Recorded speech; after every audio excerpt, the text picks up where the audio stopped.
What happens when your home doesn't sell?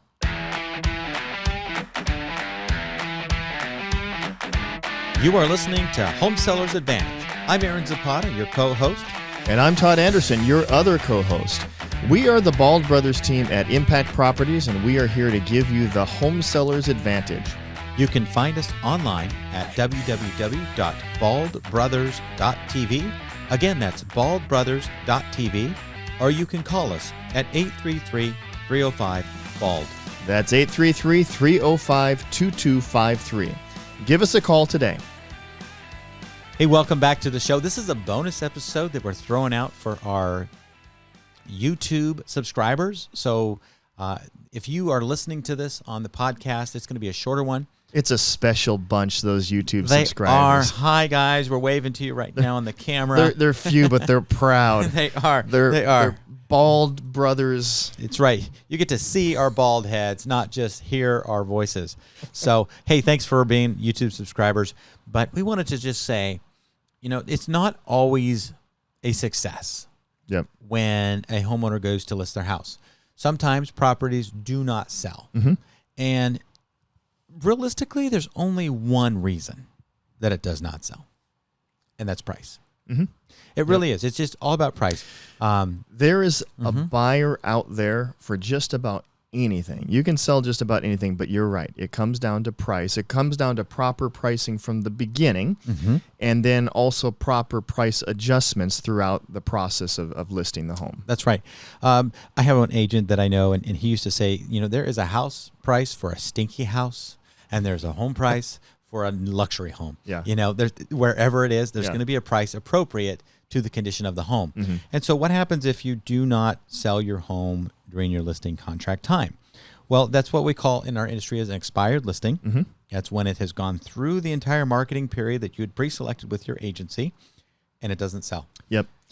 Something to note as a home seller, if your home expires, your phone is going to ring off the hook. It's going to blow up. Yep. And it's the call is going to go like this. You know, you know what it's going to yes. You know what it's going to do, Todd. Yeah, they're going to say, so I see that your home is not on the market anymore. Are you ready to actually sell your home with somebody who can sell it?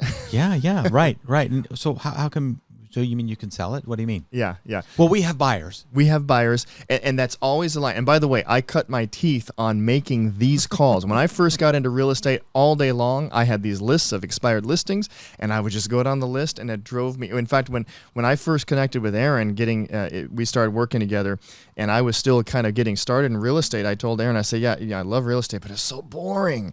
And that's because I was making these phone calls all day long. But that's exactly how it goes. You know, hey, I've got buyers for your home, and are you ready to actually sell it? It was kind of one of the lines that I opened with. Yeah. And so if you're a seller and you just want to shut that conversation down, let me just encourage you to say, if you have buyers, how come you didn't bring them while the home was listed? Yep.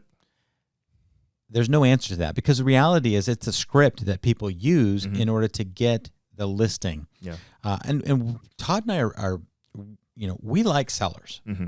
We don't work with a lot of buyers. No. So we're not the ones that make those calls these days that say, hey, we have buyers, because the reality is we don't have buyers. Yeah.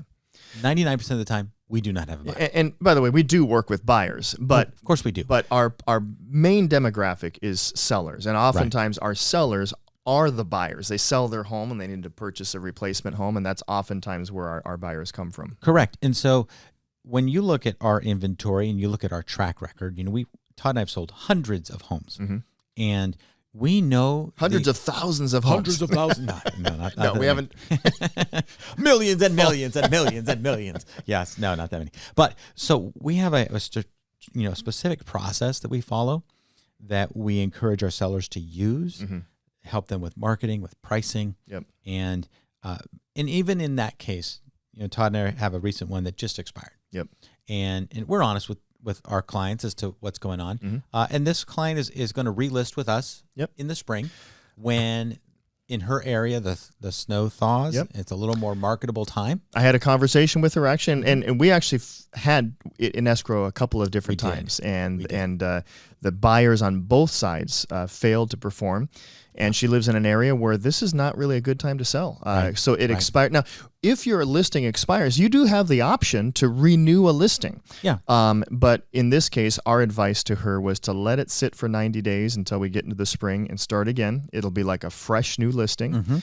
And so every circumstance, every scenario will be different based off of your needs and the market area that you're in.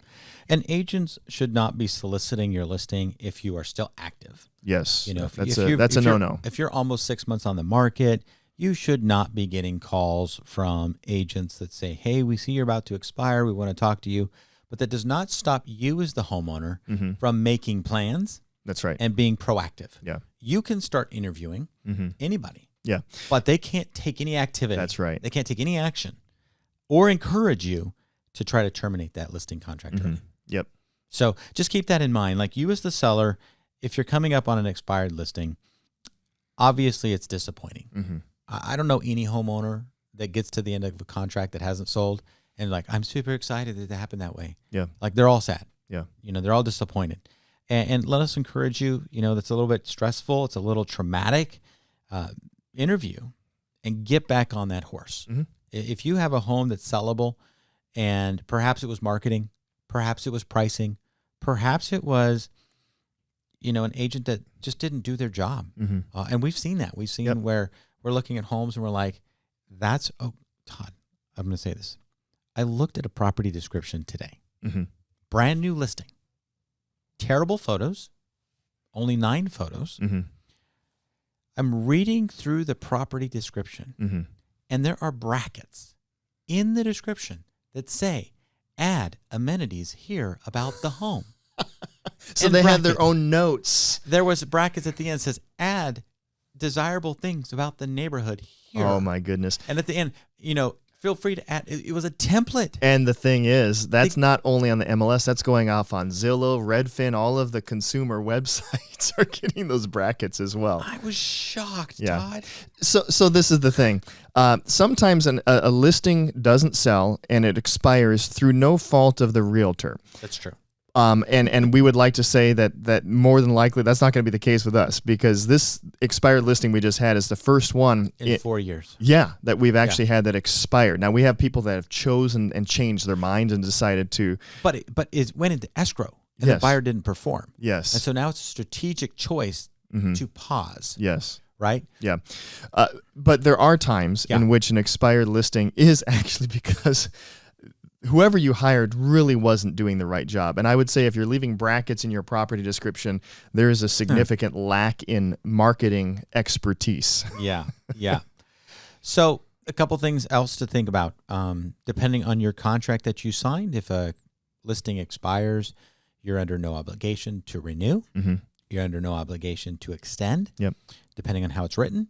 And, of course, if you're looking at your contract and something was handwritten or added to it, you're obviously going to want to consult with your legal advisor, your attorney, because that is a legally binding contract. In most cases in California, the homeowner doesn't owe any fees to the agent, even if they have out-of-pocket expenses. But all of that could be subject to modification if you sign an agreement that says you're going to pay for something. So always know your contract. Make sure that you understand your contract. Make sure you understand when it starts, when it ends, what your rights are. And the other thing to recognize in the California contract is there is a clause in there that states that if the agent gives you a list of names of people that looked at the property and or previewed the property during their marketing time frame, during their listing time frame, if they make an offer on that home after your listing's expired, there could be a commission due back to that listing agent. And I was actually going to mention what happens if, forget the expired listing, what happens if somebody decides they want to cancel the listing agreement they have with their current agent. And that would be one of the things is that that is written in the contract, unless it's been negated in the contract.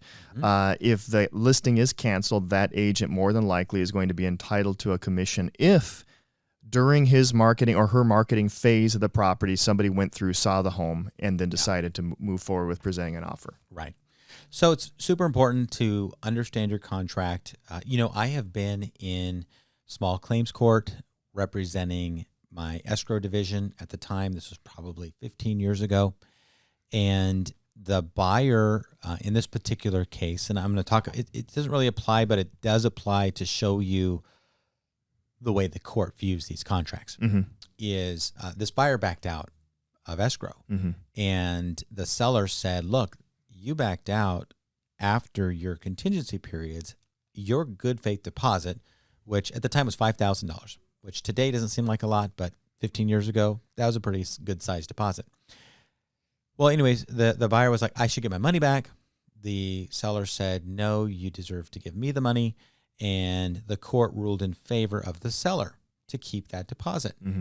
And the reason it went in their favor was because of the contract. The buyer was claiming ignorance. I didn't know what I was signing.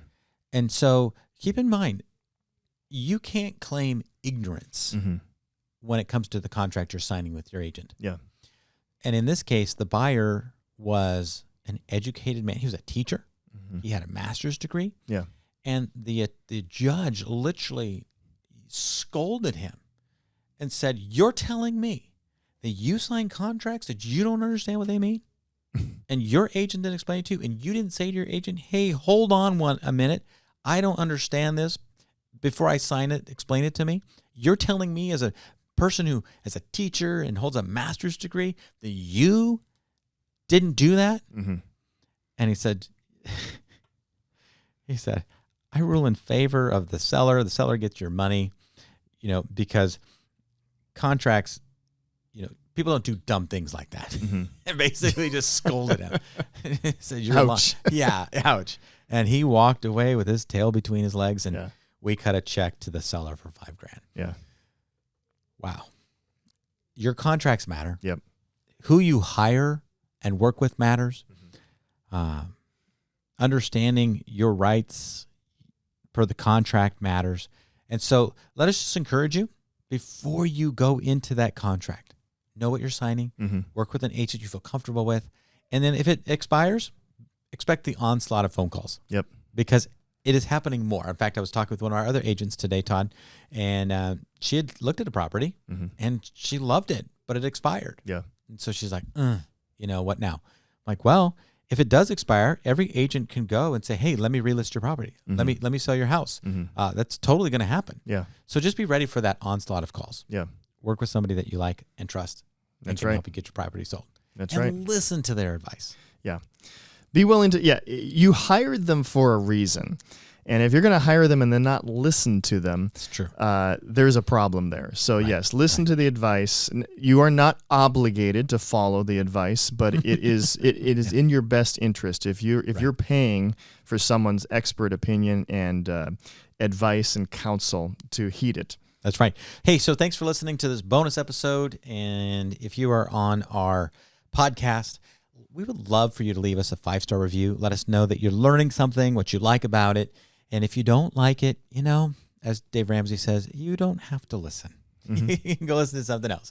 But we hope you find it enjoyable and that you find it somewhat entertaining. Todd and I love having a great time. But we also like being serious about the job we do. And so if we get to work with you and list your home for sale, we count it an honor and a privilege.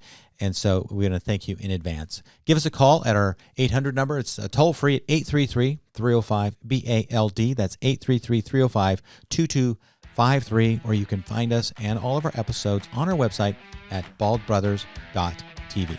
That's baldbrothers.tv.